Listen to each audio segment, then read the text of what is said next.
I only planned a peaceful weekend at my beach house. But my sister's husband showed up with his whole family and shouted, "Why is this leech here? Get out now." I calmly replied, "All right, I'm going." But what followed made him wish he'd never opened his mouth. Have you ever been told to get the hell out of your own home? I mean, your actual home, the one you bought with your own hard-earned money. Because that's what my brother-in-law screamed at me, right in my own doorway, and what happened next completely shattered my family. I walked through that door, exhausted but buzzing for my weekend at the beach. My weekend bag was still slung over my shoulder when I heard it. "Why is this parasite here? Get the hell out." The words didn't just hit me, they slammed into me, a physical blow. I froze, staring at my brother-in-law, Kevin. His face was a mask of pure contempt, finger jabbing at me like I was some kind of disgusting bug. And behind him, a sea of unfamiliar faces. His parents, his two brothers, and what looked like their entire extended family, all sprawling across my furniture, drinking from my glasses, their shoes kicked off on my pristine white carpet. "My name is Claire. I'm 32, and I've spent the last decade building a career as a marine biologist in Charleston, South Carolina. That beach house, it wasn't just some rental property. It was mine. I bought it 3 years ago, a reward for years of relentless work and sacrifice. It was my sanctuary, sitting right on the coast near Myrtle Beach, a 2-hour drive from the city. But looking at Kevin's furious face, you'd think I was the intruder. "Excuse me," I managed to say, my voice steady, but inside, a quiet rage was starting to simmer. "You heard me," he snapped. Kevin, my older sister Jennifer's husband of 5 years, puffed out his chest. "We're having a family gathering here. Nobody invited you." I blinked, trying to make sense of a surreal scene. "Kevin," I said, slowly, carefully, "this is my house. I own it." He scoffed, crossing his arms. "Yeah, well, Jennifer said we could use it this weekend. So unless you want to ruin everyone's good time, you should leave." I looked past him, frantically searching for Jennifer. She was standing by the kitchen island, eyes glued to her phone, actively avoiding my gaze. Oh, she knew. She absolutely knew I was planning to come this weekend. I'd mentioned it just 2 days prior, at our mom's birthday dinner. She'd smiled, nodded, told me to have a great time, and then apparently handed out keys to Kevin's entire family like my home was a cheap motel. "Jennifer," I called out, my voice cutting through the suddenly hushed chatter. "Can we talk?" She finally looked up, her expression carefully neutral, almost bored. "CLA, I didn't think you'd actually come. You're always so busy with work." "I told you I was coming," I retorted, the anger bubbling up now. I specifically said I needed this weekend to decompress. She just shrugged, a tiny, casual gesture that made my blood absolutely boil. Well, Kevin's family needed a place to stay, and this house just sits empty most of the time. I figured you wouldn't mind. "You figured wrong," I said, my voice dangerously low. Kevin stepped closer, his jaw tight. "Look, we've got 15 people here who drove hours to get to this place. You're one person. Do the math. Just go back to Charleston and come back next weekend." I stared at him, at the sheer audacity dripping from every word. His family was watching, some looking uncomfortable, others smirking, treating it like some kind of live entertainment. Kevin's mother even shook her head at me, as if I was the unreasonable one. Something inside me clicked, snapped even. My whole life, I'd been the accommodating one. The sister who didn't make waves, the daughter who kept the peace. I'd loaned Jennifer money when they struggled with their mortgage. I'd babysat their kids countless times, no complaints. I'd even spent a scorching summer Saturday helping Kevin's brother move. And this was my repayment. A smile spread across my face. It wasn't warm. It was the kind of smile you get when you realize you are done playing nice. "Sure," I said, my voice calm, almost eerily so. "I'm leaving." Kevin looked genuinely surprised. He'd expected a fight. "Good," he said, sounding relieved. "Finally, some sense." I turned towards the door, then paused, my hand on the knob. "Just so we're clear, Kevin," I said, looking back at him. "You're saying you want me to leave my own property?" "That's exactly what I'm saying," he shot back, his eyes narrowing. "And Jennifer," I continued, turning to my sister, who still wouldn't meet my gaze. "You're okay with this?" She finally mumbled, It's just one weekend, Claire. Don't be dramatic. I nodded slowly, my mind already racing, calculating. Okay then. Enjoy your weekend. I walked out, leaving the door wide open. As I got into my car, I could hear their laughter spilling from the house. They thought they'd won. They thought I'd just roll over and accept this humiliation. They had no idea what was coming. I drove exactly 3 minutes down the road before pulling into a gas station parking lot. My hands were shaking, not from fear, but from pure, unadulterated adrenaline. I pulled out my phone and started making calls. First my lawyer, then my property manager, then someone else I'd been hoping I'd never need to contact. By the time I was done, it was getting dark. I sat in my car, watching the sun sink into the ocean, and allowed myself one flicker of doubt. Was I really going to do this? Was I going to burn every bridge with my sister over a beach house? Then I remembered Kevin's sneering face, the contempt in his voice, the way Jennifer had just stood there and let him humiliate me. Yes, I was absolutely going to do this. And they would regret ever treating me like I didn't matter. Jennifer and we'd been close growing up. Or so I thought. She was 3 years older, the golden child who could do no wrong. I was the quiet, bookish one, more interested in marine life than parties. Our parents loved us both, but Jennifer always seemed to shine brighter, to take up more space. I never resented it. Not really. I carved out my own path, got my doctorate, landed a great position at the South Carolina Aquarium, focusing on sea turtle conservation. It was meaningful work, and I'd saved enough to buy that beach house outright when a foreclosure opportunity popped up. The house needed serious work. I spent every single weekend for 6 months painting, replacing fixtures, turning it from a neglected shell into something beautiful. Jennifer visited exactly once during that time. 10 minutes. It's cute, she'd said. That was it. No offer to help, no recognition of the blood, sweat, and tears I poured into it. Still, she was my sister. I trusted her. I gave her a spare key. That trust, clearly, had been misplaced. I checked into a hotel about 20 miles from the beach house, clean, quiet, blessedly anonymous. After settling in, I ordered takeout and spread out all my documentation on the bed. The property deed, insurance papers, a copy of the access agreement I'd stupidly signed when Jennifer asked if she could borrow the house for emergencies. I'd been too generous, too trusting. My phone buzzed. It was a text from Jennifer. Why are you being so difficult? It's just one weekend. Kevin's family thinks you're crazy. My jaw clenched. She had the audacity to make me the villain? She'd given away access to my property without asking, let her husband scream at me in my own home, and now I was the difficult one. I typed back, "We'll talk about this later." Her response was immediate. "Don't be such a drama queen." I turned off my phone. The next morning, I drove back to Charleston to meet my lawyer, Gregory. He was a calm, methodical man in his 50s, who'd helped me buy the house. He listened without interruption as I explained everything. "So, they're currently occupying your property without your permission," he said, taking notes. "Yes. My sister has a key, but I never gave her permission to let other people stay there, especially not for an entire weekend. And your brother-in-law verbally ordered you to leave in front of at least 15 witnesses." Gregory leaned back, thoughtful. "You have several options here. The nuclear option would be to call the police and have them all removed for trespassing. But given your sister has a key and presumably implied permission to be there, that might get complicated." "What's the other option?" I asked, leaning forward. He smiled slightly. "We make them very, very uncomfortable." My heart hammered. "I'm listening." Over the next hour, Gregory laid out a plan. It was elegant. It was devastating. It would require coordination, quick action, and my absolute commitment.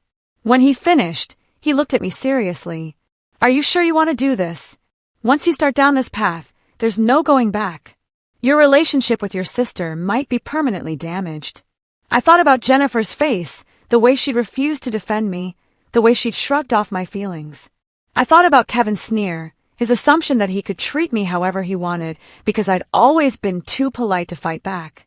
"I'm sure," I said. "Then let's get started." By noon, things were in motion. I'd made the calls, signed the documents, set everything up exactly as Gregory instructed. The beauty of it, everything was perfectly legal, perfectly within my rights as the property owner. I wasn't doing anything wrong. I was simply enforcing my property rights in a way Kevin and Jennifer hadn't anticipated. I drove to a coffee shop near the beach, ordered a large iced coffee and waited. Gregory said it would take a few hours for everything to fall into place. I used the time to think about what came next, about how my family would react, about whether I was making a terrible mistake.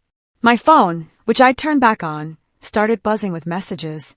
My mother, my father, Jennifer, even Kevin. They were all demanding to know what I was doing, why I was being so unreasonable, why I couldn't just let them have this one weekend. Not one person asked if I was okay. Nobody apologized for what had happened. They just wanted me to back down, to be the accommodating Claire they'd always known. That Claire was gone. At 3 o'clock in the afternoon, my phone rang. It was Gregory. "It's done," he said simply. Everything. They should be getting the news right about now." I thanked him and hung up. Then I sat in my car and waited for the explosion I knew was coming. It took exactly 12 minutes. Jennifer's call came first. Her voice was shrill with panic. "Claire, what the hell did you do? The power just went out. And the water. There's no water." I kept my voice calm, almost sweet. "What are you talking about? Don't play dumb. The utilities are off." Kevin tried to call the power company, and they said the account holder requested a temporary service suspension. "Well, I am the account holder," I said reasonably, "and I did request that. Since I'm not using the property this weekend, I saw no reason to keep paying for utilities that unauthorized guests are using." The silence on the other end was deafening. "You can't do this. We have 15 people here. Kevin's parents are elderly. You're going to leave them without power or water." "I'm not leaving them anywhere," I countered. "They're welcome to leave my property anytime they'd like. In fact, that's what Kevin told me to do yesterday, wasn't it? Get the hell out." Well, now they can follow their own advice. "This is insane. Mom and Dad are going to hear about this." "Good," I said. "Make sure to tell them how you gave away access to my property without asking, and how Kevin screamed at me to leave my own house. I'm sure they'll be very interested in that part of the story." Jennifer made a strangled sound and hung up. I sat there, feeling a strange mix of emotions. Part of me felt guilty, felt like I'd gone too far. But a much larger part of me felt something I hadn't felt in a long, long time. Powerful. I'd spent so many years being the one who compromised, who bent to keep everyone else happy. For once, I was the one calling the shots. Kevin called next. His voice was pure, unadulterated rage. "You spiteful witch. Do you know what you've done? My mother has a heart condition. She needs to be in a cool environment. Then perhaps you should take her somewhere that has air conditioning," I suggested coolly. "Maybe a hotel. I hear there are several nice ones nearby. This is your fault. You're putting people's health at risk because you're having some kind of tantrum." "No, Kevin," I corrected him. "You put people's health at risk when you decided to occupy my property without permission and without ensuring you had proper access to utilities. That's on you, not me. Jennifer is going to fix this. She's calling the power company right now. She can call whoever she wants. The utilities are in my name. The house is in my name, and only I can authorize reconnection. And I won't be doing that as long as you're there. We'll sue you for this." "For what?" I asked, a genuine smirk on my face. "Exercising my rights as a property owner? Good luck with that. But while we're discussing legal matters, you should know that I've filed a formal trespass notice with the county sheriff. You have until 6 o'clock this evening to vacate the property. After that, anyone remaining will be removed by law enforcement." He started to sputter, but I hung up. My parents called, together on speakerphone. I could hear the disappointment in my mother's voice. "Claire, sweetheart, this isn't like you. Can't we all just calm down and work this out?" "There's nothing to work out, Mom. Jennifer gave away access to my property without asking. Kevin ordered me to leave my own home. I'm simply enforcing my property rights." "But it's so extreme," my father interjected. "Cutting off the power and water, getting the police involved? Can't you just let them finish the weekend? Would you let strangers stay in your house without your permission? Jennifer isn't a stranger. She's your sister. A sister who clearly doesn't respect me or my property. She had a chance to apologize, to make this right, and instead she called me dramatic. So no, Dad, I'm not backing down. My mother's voice turned pleading. What about family? What about keeping the peace? What about me? I countered, my voice cracking slightly. What about the fact that I've been nothing but generous to Jennifer and Kevin? And this is how they treat me? When does someone stand up for me? Neither of them had an answer for that. At 5:30, I drove back to the beach house. I parked down the street, where I could see the driveway but wasn't immediately visible. Cars were loading up. People were carrying bags, looking distinctly unhappy. Kevin's father was red-faced, gesturing wildly on his phone. Kevin himself was hauling a cooler to his truck, his expression murderous. Jennifer stood on the porch, her arms wrapped around herself, looking smaller than I'd ever seen her. Part of me wanted to feel bad. We'd grown up together, shared secrets, laughed until we cried. But then I remembered her face yesterday, the way she dismissed my feelings, the way she'd chosen Kevin's convenience over my dignity. Sometimes, people show you who they really are, and you have to believe them. At exactly 6 o'clock, a sheriff's patrol car pulled into the driveway. The deputy got out, spoke briefly with Kevin, and then began ushering people out. There was no drama, no arrests, just a firm insistence that everyone needed to leave immediately. I watched as the last car pulled away, Jennifer in the passenger seat of Kevin's truck, not looking back. The deputy saw my car and walked over. You the property owner? Yes, sir. They're all gone. You'll want to check the property for any damage. Maybe change the locks. Thank you. I will. He nodded and drove away. I sat there for another 10 minutes, letting the reality sink in. I'd done it. I'd actually gone through with it. My family was furious. My sister probably hated me, and I'd burned bridges I could never rebuild. But as I pulled into my own driveway, as I unlocked my own door and stepped into my own house, I felt something unexpected relief. For the first time in years, I'd stood up for myself, and it felt damn good. The house was a disaster. I walked through slowly, documenting everything with my phone camera. Red wine stains on the white living room carpet, cigarette burns on the deck railing, even though I had a clear no-smoking policy. The kitchen was a wreck of dirty dishes, empty beer bottles, and what looked like someone's failed attempt at cooking shrimp, shells scattered across my granite countertops. But it was the upstairs that made my blood boil. Someone had been in my bedroom, in my private space. The bed was unmade, sheets I'd carefully washed and pressed now twisted and stained. My closet door hung open, and I could see that someone had gone through my things. A jewelry box I kept on my dresser was open, and my stomach plummeted. I immediately checked for my grandmother's pearl necklace. It was gone. I stood there, staring at the empty velvet space where it should have been, and felt something crack inside me. That necklace was the only thing I had left from my grandmother, the woman who'd actually understood me, who'd encouraged my love of science when everyone else thought it was weird. She'd given it to me on her deathbed, pressed it into my hand, and told me to stay curious, stay strong. And now it was gone. I called Jennifer immediately. She answered on the 4th ring, her voice weary. What now, Claire? My grandmother's pearl necklace is missing, I said, my voice shaking with a cold fury. Someone stole it. That's ridiculous. Nobody stole anything. It was in my jewelry box yesterday, and now it's gone. Who was in my bedroom, Jennifer? I don't know. Maybe you misplaced it. My laugh was bitter. Right. I misplaced a necklace that never leaves my dresser. Jennifer, I'm filing a police report. You wouldn't dare. Watch me. Either that necklace reappears by tomorrow morning, or I'm pressing charges against everyone who was in this house. I have names. I have photos. I will make this as public and as ugly as necessary. She was quiet for a moment. Then, you've changed, Claire. You used to be nice. No, Jennifer, I retorted. I used to be a doormat. There's a difference. I hung up and immediately called the non-emergency police line. An officer, Deputy Walsh, arrived within the hour. She was professional, sympathetic, and when I mentioned the missing necklace, her expression hardened.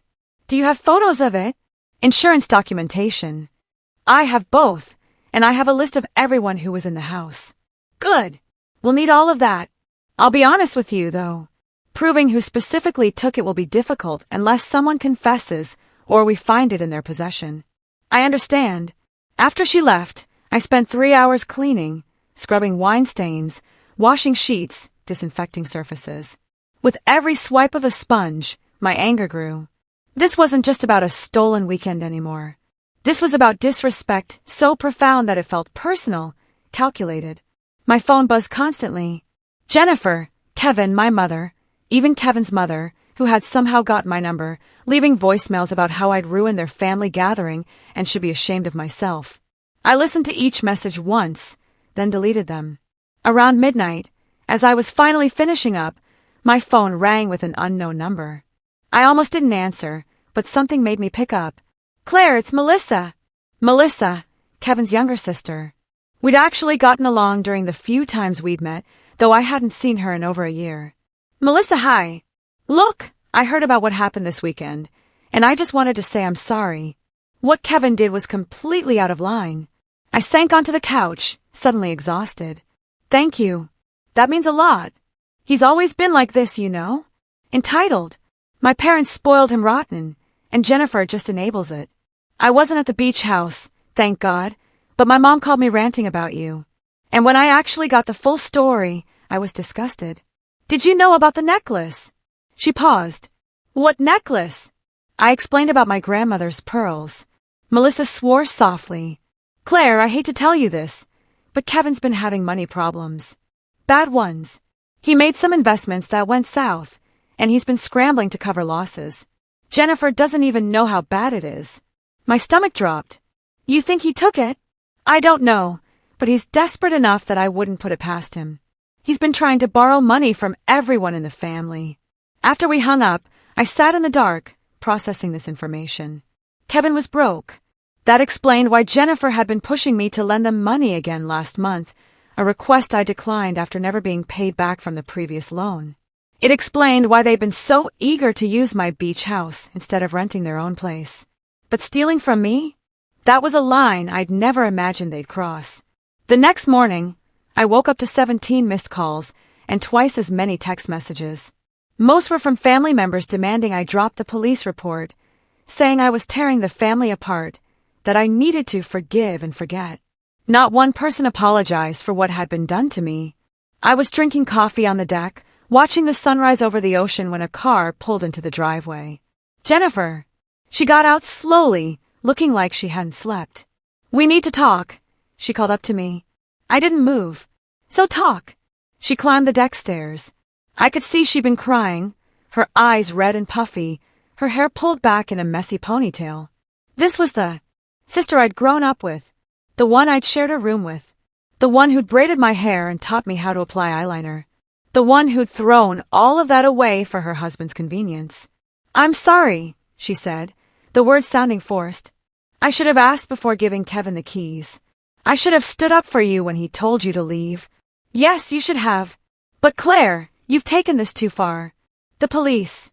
Really? You're going to destroy Kevin over a necklace. A necklace that belonged to our grandmother. That was all I had left of her. It's just jewelry. It can be replaced. No, Jennifer, it can't. And the fact that you don't understand that tells me everything I need to know about where we stand.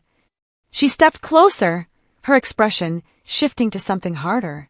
If you pursue this, if you press charges, Kevin could lose his job. He works for the city. A theft charge would ruin him. Then he shouldn't have stolen from me. You don't even know if he took it. It could have been anyone. Then tell him to prove his innocence. Let him turn out his pockets, his car, his house. If he has nothing to hide, he should have no problem with that. Jennifer's face flushed. You're being unreasonable. I'm being unreasonable? I'm not the one who stole. I'm not the one who violated someone's trust and home. That was your husband, Jennifer.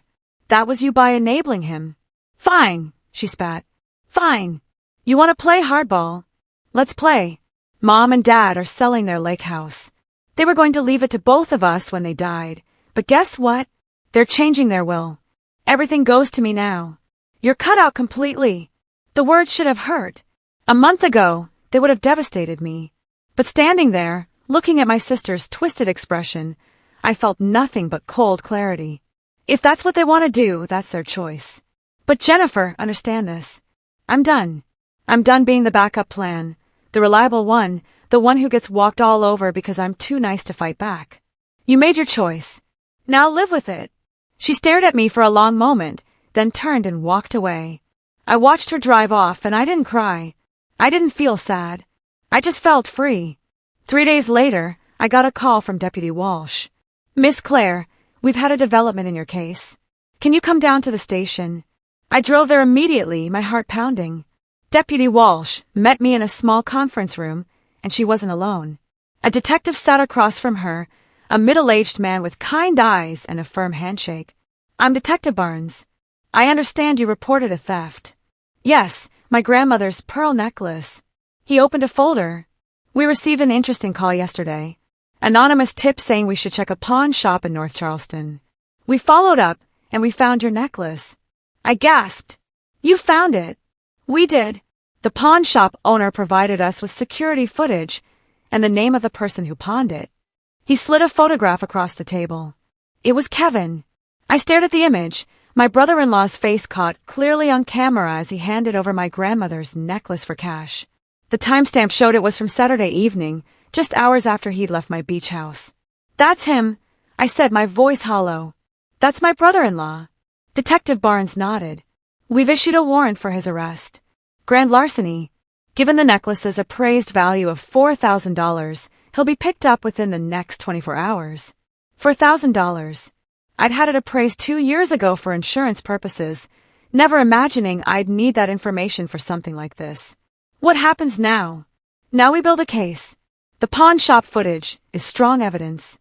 And we have your testimony about who had access to the property.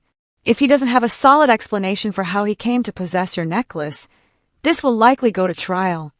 I left the station feeling numb. This was really happening. Kevin was going to be arrested. My family was going to implode. And somehow I'd become the villain in all of this, the one who couldn't just let things go. My phone rang before I even made it back to my car. My mother, her voice shaking. Claire, what have you done? Hello to you too, Mom. The police just called Jennifer. They're arresting Kevin. They said you pressed charges. How could you do this to your own family? I got in my car, closed the door, and took a deep breath. Mom, Kevin stole from me. He took something irreplaceable and pawned it for cash. What did you expect me to do? Let it go. Family is more important than things. Is it? Because from where I'm standing, Kevin didn't think family was important when he was stealing from me. Jennifer didn't think family was important when she gave away my house without asking. And you don't think family is important enough to even ask if I'm okay? If I'm hurt by all of this? Of course you're hurt, but you're making it worse. Kevin has 2 children. You're going to put their father in jail. No, Mom. Kevin put himself there when he decided to commit a felony. I didn't steal the necklace. He did. Claire Marie, I am your mother, and I am telling you to drop these charges right now. Something in me snapped. Or what? You'll cut me out of the will. Jennifer already told me you're doing that anyway. You'll stop talking to me? Fine, do it. Because I'm done pretending that being family means I have to accept being treated like garbage. You're making a mistake. Maybe, but it's my mistake to make. I hung up, and this time I blocked her number. Then I blocked Jennifer's, then Kevin's. One by one, I went through my contacts and blocked every family member who'd sent me hateful messages over the past few days. The silence that followed was deafening. That evening, I was back at the beach house, sitting on the deck with a glass of wine. I heard footsteps on the stairs and tensed, reaching for my phone to call 911 if needed. But it was just Melissa. I'm sorry for just showing up, she said. I tried calling, but it went straight to voicemail. I've been blocking a lot of numbers lately, I admitted. She gave me a sad smile. I can imagine. Can I sit? I gestured to the chair next to me, and she sank into it with a sigh. Kevin was arrested this morning. Jennifer is losing her mind. My parents are furious, and the entire family has basically declared you enemy number 1. I figured as much. For what it's worth, I think you did the right thing. Kevin's always gotten away with everything because people are afraid of upsetting him. It's about time someone held him accountable. That seems to be a minority opinion. Only among people who benefit from Kevin's bad behavior. The rest of us have been waiting for something like this. She paused. Claire, there's something you should know. Kevin's in deeper trouble than just the necklace. I looked at her. What do you mean? When he got arrested, Jennifer went through his office. She found documents, bank statements, emails. Kevin's been embezzling from his job. Not a lot at once, but over the past 2 years, he's taken almost $50,000. My jaw dropped. $50,000? He was covering it up by manipulating expense reports and vendor payments. But now that he's been arrested, his employer is doing an audit. They're going to find everything. Does Jennifer know? She knows, and she's trying to decide whether to divorce him or stand by him. My parents are pressuring her to stay, to support her husband through this difficult time. But Claire, I think she's finally seeing him for what he is. We sat in silence for a moment, watching the waves roll in. The sun was setting, painting the sky in shades of orange and pink. What's going to happen to him? I asked. Prison, probably. Between the theft from you and the embezzlement, he's looking at serious time. His lawyer is talking about a plea deal, but it's not looking good. And his kids. Jennifer's moving back in with our parents. The house is going into foreclosure. Kevin never told her how bad their finances were. She thought they were fine, but it turns out they're drowning in debt. I should have felt vindicated. I should have felt like justice was being served. Instead, I just felt tired. This whole situation had spiraled so far beyond a stolen weekend at a beach house. Lives were being destroyed. Families were fracturing. And I was at the center of it all. Do you think I did the wrong thing?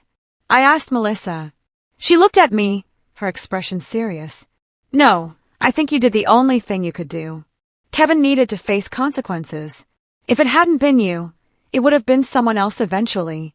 Better it happened now, before he stole even more. Before he hurt even more people. My parents hate me. They'll get over it, or they won't.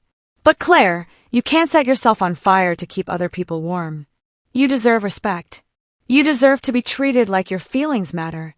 I don't feel like I won anything. Maybe you didn't win, but you didn't lose either. You stood up for yourself. That's worth something. The next few weeks passed in a blur of legal proceedings and family drama that I deliberately kept myself distant from. Kevin's arrest made the local news, which meant everyone knew what had happened.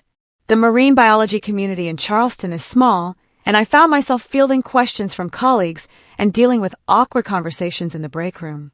I heard your brother-in-law got arrested. My research partner said one morning, trying to sound casual. He did. That must be hard.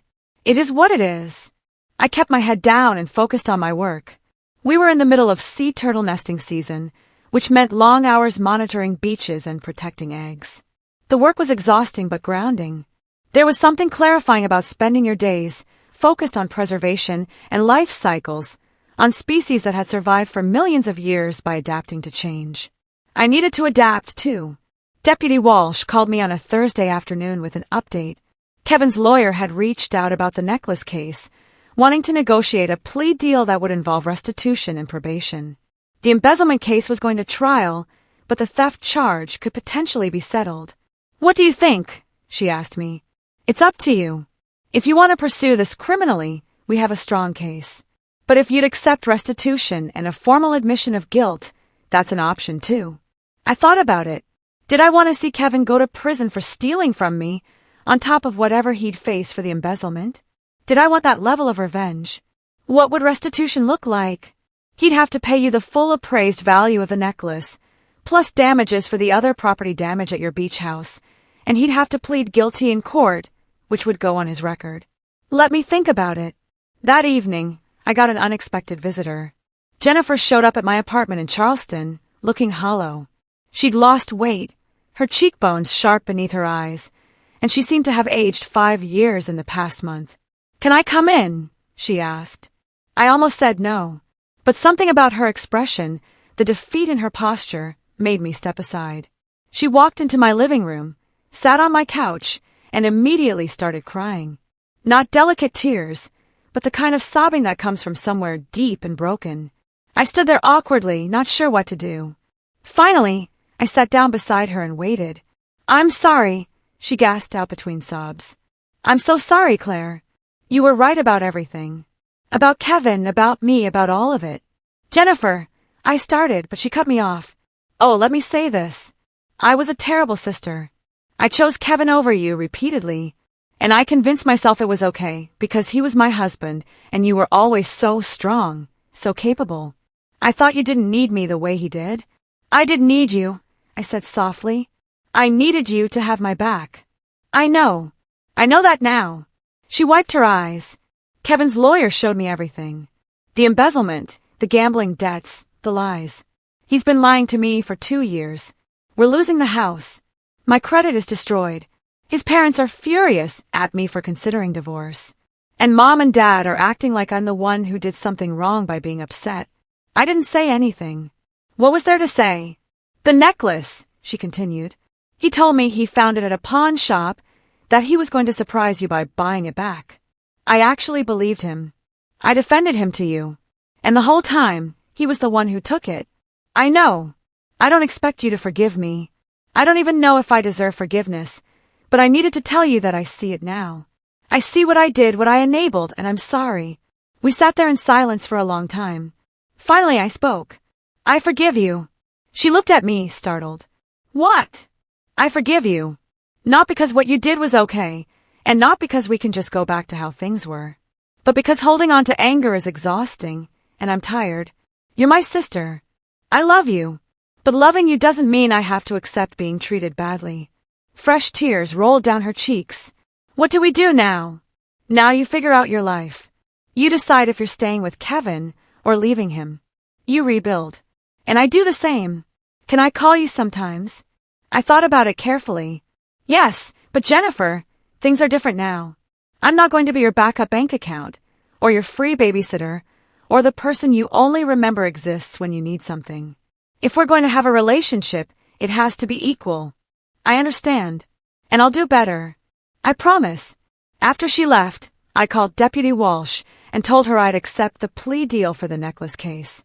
Kevin would plead guilty, pay restitution, and have it on his record. That felt like enough. The embezzlement case would proceed without my involvement. Whatever happened there was between Kevin and his employer. 2 weeks later, I stood in my beach house, which I'd had professionally deep cleaned and restored. New carpet in the living room, fresh paint on the walls, new locks on every door. I'd even installed a security system that would alert me if anyone tried to enter without authorization. The house felt clean again. Mine again. I was making coffee in the kitchen when my phone rang. It was a number I didn't recognize, but something made me answer. Claire, this is Melissa. I hope it's okay that I'm calling. Of course. What's up? I wanted to let you know that Kevin took a plea deal on the embezzlement case. 2 years in minimum security, 5 years probation. And after that, Jennifer filed for divorce yesterday. How's she doing? Better than expected. She moved into a small apartment, got a job as a medical receptionist. Mom and Dad are barely speaking to her because she's not standing by Kevin, but honestly, I think she's better off without their input. And you? How are you doing? I'm okay. Actually, I wanted to ask you something. I'm planning a girls' weekend next month. Just me and a couple of friends. Nothing fancy. Would you maybe want to come? No family drama, I promise. Just beach time and good company. I looked out at the ocean, at the waves rolling endlessly toward shore. I'd like that, I said. I'd really like that. After we hung up, I took my coffee out to the deck and sat in the morning sun. My phone buzzed with a text from my research partner, asking if I wanted to grab lunch. Then another from a colleague, inviting me to a conference next month. My life was moving forward. Not the life I'd planned, not the family structure I'd always assumed would be there, but something new, something that was entirely mine. I thought about my grandmother, about what she told me with her dying breath. Stay curious. Stay strong. I'd done both. I'd stayed strong when it would have been easier to fold. I'd stayed curious about what life could look like when you stopped accepting scraps of respect and demanded what you deserved. The necklace was back in my jewelry box upstairs, cleaned and polished.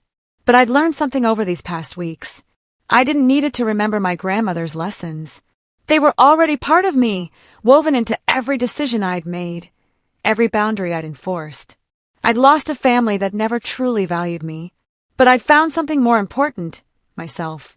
6 months after Kevin's arrest, I received a letter from the district attorney's office. Kevin's embezzlement trial had concluded. He'd been sentenced to 3 years in state prison with the possibility of parole after 18 months. The restitution he owed his employer exceeded $200,000, a debt that would follow him for the rest of his life. I read the letter twice, then filed it away in a drawer I rarely opened. Life had moved on in ways I hadn't expected. The beach house had become something of a hub for my extended friend group.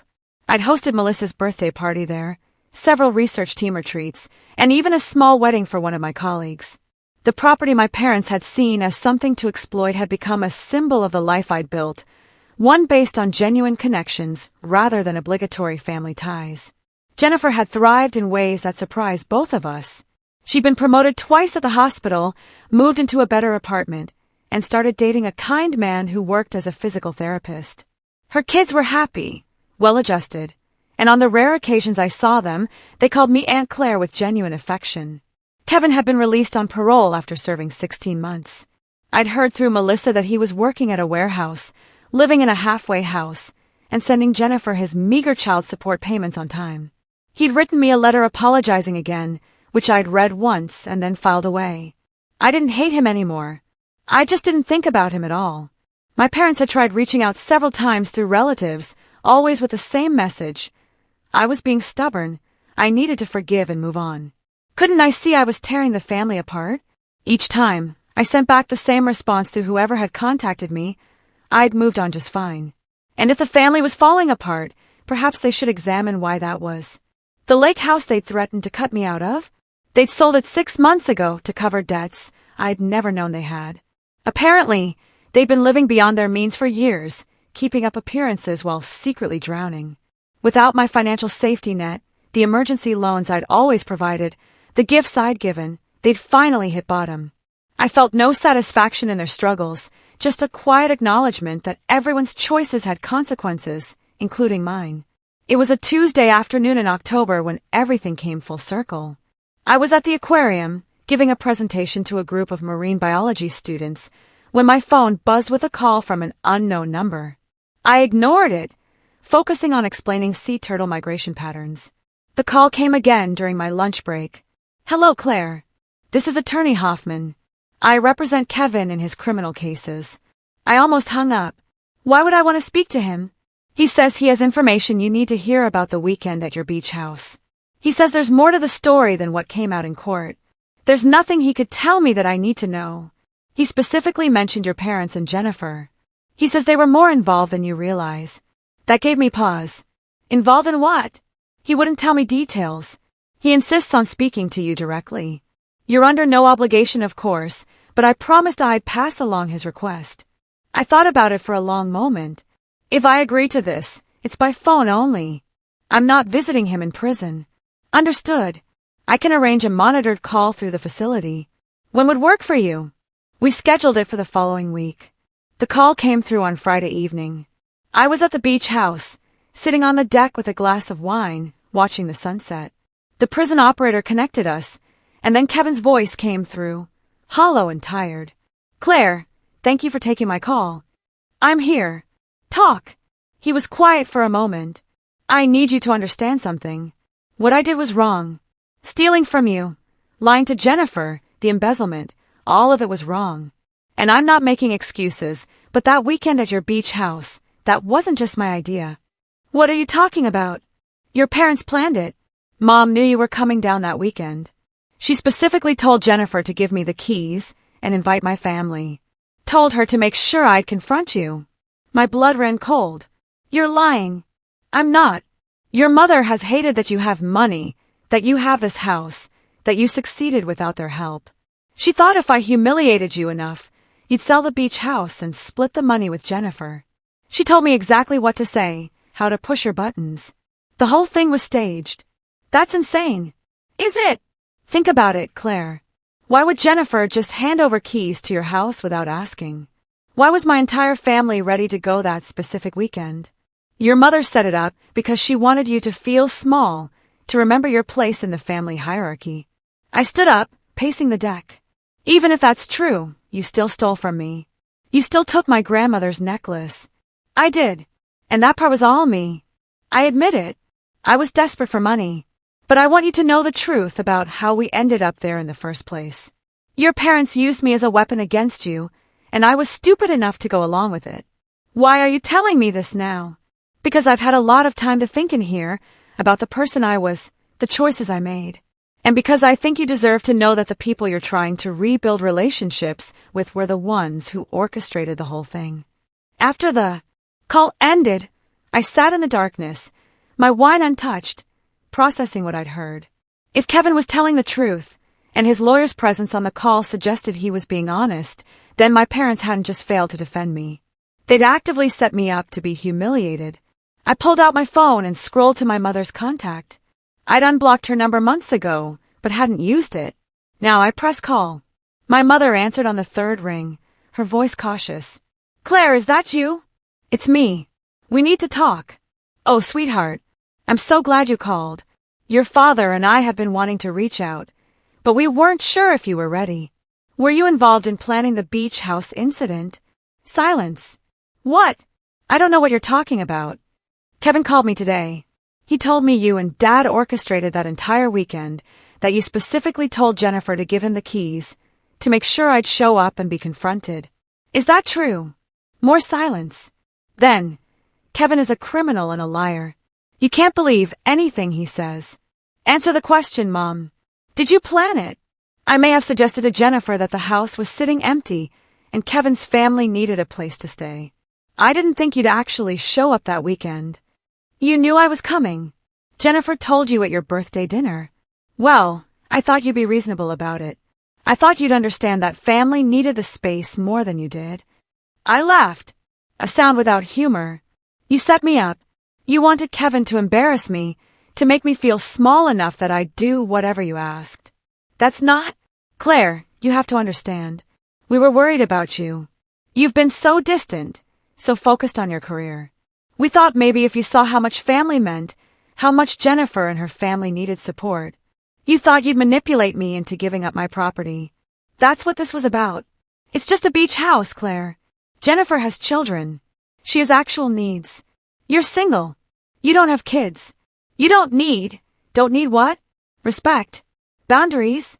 My own property that I worked hard to afford. You're being dramatic. No, Mom. I'm being clear. You used me. You've always used me. I was the responsible one. The one who had her act together. So you took me for granted while you fawned over Jennifer and her mess of a life. And when I finally stood up for myself, you punished me for it. We did no such thing. We simply prioritized Jennifer's needs during a difficult time by humiliating me, by stealing from me. Kevin stole from you. That had nothing to do with us. But you created the situation that made it possible. You opened the door, Mom. You put me in a position where I was vulnerable and alone in my own house, surrounded by people who'd been told I was the problem. Do you have any idea how that felt? I think you're overreacting. I'm done. What? I'm done with this conversation. Done with your excuses. Done with your version of family, where I'm only valuable when I'm useful to you. Jennifer is trying to build a real relationship with me, one based on honesty and mutual respect. But you can't even admit what you did. Claire Marie, you don't mean that. I absolutely do. Don't call me again. Don't show up at my house. We're done. I hung up before she could respond. And this time, I blocked the number for good. My hands were shaking. I felt like I'd been punched in the stomach, all the air knocked out of my lungs. But underneath the shock was something else, clarity. For years, I thought I was the problem. I'd internalized their criticism, their dismissal, their constant message that I needed to be more accommodating, more generous, more willing to sacrifice. I believed that being a good daughter, a good sister, meant accepting whatever they dished out. But it had all been manipulation. They'd seen my success, my independence, and instead of being proud, they'd been threatened. They'd wanted to cut me down to size, to remind me that I wasn't really better than them just because I had a doctorate and a beach house and a life I'd built on my own terms. Well, I'd reminded them instead. I'd shown them that respect wasn't negotiable, that family was a privilege, not a right, and that I was perfectly capable of walking away from people who hurt me. The next morning, I drove to Jennifer's apartment. She answered the door in yoga pants and an oversized sweatshirt, looking surprised to see me. "Claire, is everything okay? Can I come in?" We sat at her small kitchen table, and I told her everything Kevin had said. Her face went through a series of emotions: shock, denial, and finally a resigned sadness. "I suspected," she admitted quietly. "Mom pushed so hard for me to use your house that weekend. She kept saying you wouldn't mind, that you owed us after all the years of support. I knew it was wrong, but I went along with it because it was easier than arguing. She used both of us." "I know. I see that now." Jennifer looked at me with red-rimmed eyes. "I called her last night after you did. She tried to convince me you were being dramatic, but I didn't let her. I told her what she did was unforgivable, that she damaged both her daughters by playing us against each other. She cried and said I was choosing you over her." "And what did you say?" "I said I was choosing honesty over manipulation." Then I hung up. We sat in silence for a moment. Then Jennifer reached across the table and took my hand. "I'm sorry I wasn't the sister you deserved. I'm sorry I let them use me as a weapon against you. I'm sorry too for all of it. Can we start over?" I squeezed her hand. "We're already starting." A year after that phone call with Kevin, my life looked nothing like I'd imagined it would. The beach house had become something of a hub for my extended friend group. I'd hosted Melissa's birthday party there, several research team retreats, and even a small wedding for one of my colleagues. The property that my parents had seen as something to exploit had become a symbol of the life I'd built, one based on genuine connections rather than obligatory family ties. Jennifer had thrived in ways that surprised both of us. She'd been promoted twice at the hospital, moved into a better apartment, and started dating a kind man who worked as a physical therapist. Her kids were happy, well-adjusted, and on the rare occasions I saw them, they called me Aunt Claire with genuine affection. Kevin served out his parole period, working minimum wage jobs. His career and reputation destroyed beyond repair. His relationship with his children remained strained, limited to supervised visits that highlighted everything he'd lost through his choices. The embezzlement conviction followed him everywhere, ensuring he'd never work in finance or city government again. He'd sold everything of value to pay restitution, living in a dingy apartment with secondhand furniture, a permanent reminder of how far he'd fallen. My parents had eventually downsized to a small condo, their retirement dreams shattered by debt and the loss of both daughters' support. They attended therapy at Jennifer's insistence, slowly, beginning to understand the toxicity they'd created, though the easy relationship they'd once taken for granted was gone forever. But it was a Saturday in November when everything came full circle. I was at the beach house with Melissa and 3 other friends, preparing for a small Thanksgiving gathering we'd planned. "Claire, it's Jennifer. Dad had a heart attack. He's at Charleston Memorial." I went alone, telling my friends to continue with dinner preparations. The hospital was bright and sterile, and I found Jennifer in the cardiac unit waiting room, looking exhausted. "How is he?" "Stable. They did emergency surgery. He's going to be okay, but Claire, he's asking for you." "Where's Mom?" "In with him now. She doesn't know I called you." I sat down next to my sister. "I don't know if I can do this. I'm not asking you to forgive him or pretend everything's fine, but he almost died tonight and he's scared. Whatever he did, whatever Mom did, he's still our father." I thought about that, about the man who taught me to ride a bike, who'd been so proud when I got into college, who'd slowly transformed into someone I didn't recognize as he'd aged. Where had that transformation started? When had prioritizing appearances over authenticity become more important than his own daughter's well-being? 5 minutes, I said. "I'll give him 5 minutes." My mother was leaving the room as I approached. She stopped when she saw me, her face cycling through surprise, anger, and something that might have been shame. "Claire, Mom, you came." Jennifer called me. We stood in the hallway, 2 women who'd once been so close and were now effectively strangers. "I'm glad you're here," she said finally. "He needs to see you." I walked past her without responding. My father looked small in the hospital bed, diminished by wires and monitors. His eyes opened when I entered, and something like relief crossed his face. "Claire, you came." "I came. I'm sorry." His voice was weak, but clear. "For everything. For not protecting you, for going along with your mother's schemes, for choosing comfort over doing what was right." "I'm sorry." I pulled up a chair and sat down. "Why did you do it? Why did you let Mom manipulate all of us? Because it was easier. Because saying no to her meant conflict, and I've always hated conflict. I told myself I was keeping the peace. But really, I was just being a coward. You hurt me, Dad, badly. I know, and I can't undo it. But I can tell you that watching you walk away, watching you build a life without us, taught me something. You were braver than I ever was. You chose integrity over comfort, and I should have done that years ago. We talked for 20 minutes, and while it didn't fix everything, it felt like a start. Not a reconciliation exactly, but an acknowledgement. He couldn't undo the past, and I couldn't forget it. But maybe we could find something new to build on. When I left the hospital, my mother was waiting in the hallway. "Thank you for going in," she said stiffly. "I didn't do it for you." "I know, but Claire, I need to say something. I was wrong about everything. I let jealousy and insecurity turn me into someone I don't recognize, and I hurt you because of it. I don't expect forgiveness, but I needed you to know that I see what I did." I looked at her, really looked at her, and saw someone who'd spent so much energy controlling others that she'd lost herself. She looked older, tired, defeated. "I appreciate you saying that," I said, "but Mom, it's going to take more than words. It's going to take time, and change, and consistent effort.